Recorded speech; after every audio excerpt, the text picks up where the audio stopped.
How you doing, YouTube? Matt with Massive Beer Reviews back with yet another review, and we're going to be going with a nice little Belgian triple here for today's review. This Belgian triple from Rulles is a brewery I've never heard about and a style I'm quite familiar with. So again, super excited to give it a whirl because I don't know what's inside, which is probably the most exciting thing when it comes to beer, trying new stuff. I love drinking beer, but I love trying new stuff because you never know what's inside. Anyway, label-wise, what it has on it, it says Rulles Triple up top. On the bottom it says Rulles Triple. That's it. 8.4 alcohol, ale, product of Belgium on the back. Government warning, it says Rulles Triple, brewed and bottled by Brasserie Artisanale. The Rulles. Rulles, Belgium, Europe. Imported by a company who I don't want to give any information about. And that's about it. Really not a script. Kind of creepy label. Probably can't see it because I can't get too close to the camera. But it's like got this weird kind of jockey-ish, drunkard, miner dude holding up a glowing bottle of Belgian Triple. It's very, very creepy. I kind of like it. Not my favorite label in the world, but some about it, just, I dig it. So, there you go. Probably let this one sit in the fridge. It's a little bit too long, so it feels like it's a little bit too cold for my liking. I just want to chill a little bit and got a little sidetracked, so hopefully it warms up nicely. Let's see what she's got going on here. Wow, that's dark. It's very dark. Definitely bottle conditioned, so that pour was not a mistake, but there's some odd sediment floating in this sucker. It's really, really dark, like almost like ciderish. Not that I ever drink cider, but almost looks like ciderish in color, not necessarily like a Belgian golden or a Belgian triple. It's very, very, very dark. The sediment is like very, very dark, like to the point where it's black. That's probably where it gets color from. So I haven't tasted it. I've never had it before. I'm assuming it's going to be a lot of coriander. I assume it's going to be a lot of spices that edge on the dark side. But yeah, head-wise, didn't really get too much from the pour, and what's left now is just about a little bit of lacing around the edge, and then that's about it. Carbonation-wise, can't really see in there too much with all that sediment floating around in there. But doesn't look like it has much carbonation going on either. I mean, that's some sediment. I've never seen a sediment like that. Like, I wish I had a light. I could show it to you. There's just it looks like pepper floating around in the glass. Whatever. Sediment's never hurt me before. It's not going to hurt me now. So we'll see what it tastes like. But before that, we've got to give it a smell. That smells really good. Subtle but good. Very ooh.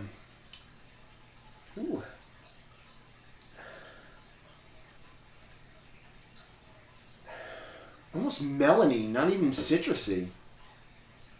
Like a melonish kind of honeydewish, cantaloupe kind of smell, which is really bizarre. But by the look at the color and by the look at the sediment, I'm expecting the weirdest stuff out of this beer. I don't think I have a date on here. I'm curious if this has a if this is older. It smells like it has a bit of time on it. In a good way. There's zero. I don't even think there's any kind of code that I could use to decipher any kind of date off this sucker. Nothing on the cap. Ghetto cap. Now, that's always a good sign. Ghetto cap. Nothing on it. But yeah.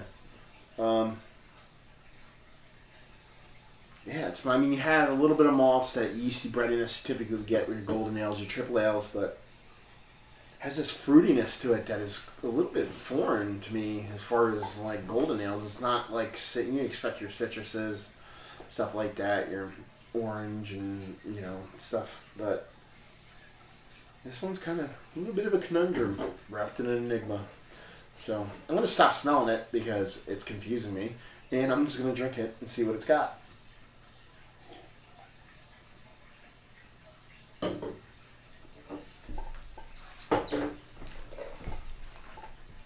I like it. It's really, really weird. This is really weird. This is one of the weirdest beers I've ever had, to be honest with you. The mouthfeel is like water. like Sammy Claus Beelzebubby style. I mean, Sammy Claus has got a little bit of density to it and almost like plasmy, syrupy sense, but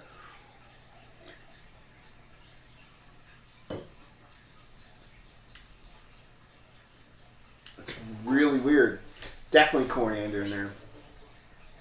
That's what I think a lot of stuff it gets is from with its color and whatnot. But this is a really good beer, in a weird way. Like it's like I just mentioned Santa Claus as far as taste, but even as far as oddness. Like to me, Santa Claus stands on its own. There's really no. I've never had a beer that's like Santa Claus. It's the weirdest beer as far as uniqueness goes, and this might be up there with it.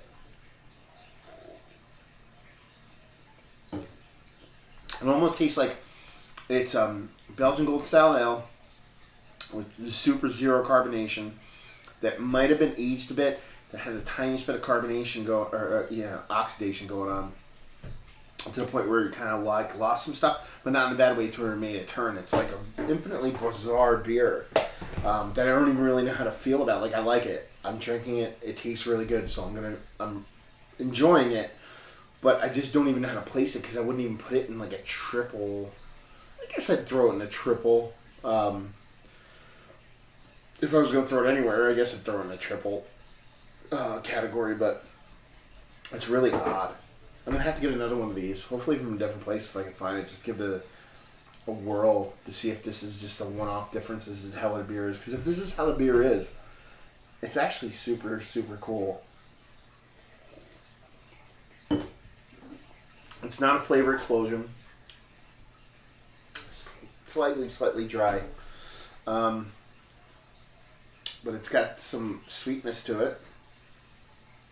Like I said, it almost has like a melony taste to it, like a cantaloupe taste to it, honeydewish type of mix, but very subtle. A little bit of coriander. A little bit of spiciness to it. No yeastiness. It's just a really weird beer. Like, I like it. I don't know how else to put it. If you like Santa Claus, if you like Beelzebub, if you like Belgian golden style ales with some age on them, this would be something you want to check out. If you like good beer, check it out. Just because it's a unique drink. Because how mouthfeel-wise it's bizarre, taste it's bizarre, the sediment's bizarre. This might be the bizarrest beer I've ever had. Just all in all. And like I said, I've only had this. I've never seen it before. It definitely has some age on it, actually. I didn't think about it. There's no dating on it. But when you want to date something, you hold it up to the light after you pour it, and there's a super sediment ring around it. So this beer definitely has some time on it, which is a good thing. So it might taste totally different, brand new. I mean, based on what I'm seeing right now, ring-wise, this is like a 5 to 10-year-old beer, which probably is the reason why it's so bizarre to me. And also the reason why I like it, because that age is what, I lust after. So, all in all, grading-wise, if I was going to grade it, I'd probably give it like a 90, low 90s. 90 to a 91, 92, 93. It's just, I enjoy it that much, even though it's not like in-your-face flavor-wise. It's just super unique to taste, and it just makes sense when I'm drinking it. I just want to drink more. Availability, like I said, I've only seen it one place ever in my life, so I'm going to give availability of 1, 2-ish. And price-wise, I think I paid here's it on the bottom. I paid $6 for it. $6 for a bottle? I'd buy this 4-pack of this for $20 easily, which I'm sure if I went back to the place and had 4 of them, they'd throw it through me for $20. So value-wise, I'd give it like a 7, 8. Just a really good beer overall. Rullés Triple. This is a good beer. I don't know if it's the age that did it for me, but something about it just really tickled my fancy. But yeah, I'm Matt with Massive Beer Reviews, another review in the books. Hopefully you enjoyed this beer, or this beer review. I enjoyed the beer. Hopefully you enjoyed the review. If you enjoyed it, please share, like, comment, all that fun stuff. If you don't like it or if you have any whatevers, comment also, you know, critique, criticize, whatever. If you'd like to check us out anywhere else on the internet, you can on Facebook, Twitter, and Instagram at Massive Beers. We're probably infinitely more active on Instagram than we are anywhere else. We post review previews and review updates and you know, contests and just random beer nonsense. So if you're gonna follow us anywhere, if you're gonna like us anywhere, definitely check us out there. Besides YouTube, obviously. And yeah, another review down, another review in the books. So hopefully you enjoyed the review. Hopefully you're enjoying a great beer and as an interesting beer as this one. And hopefully you see you next time. Cheers.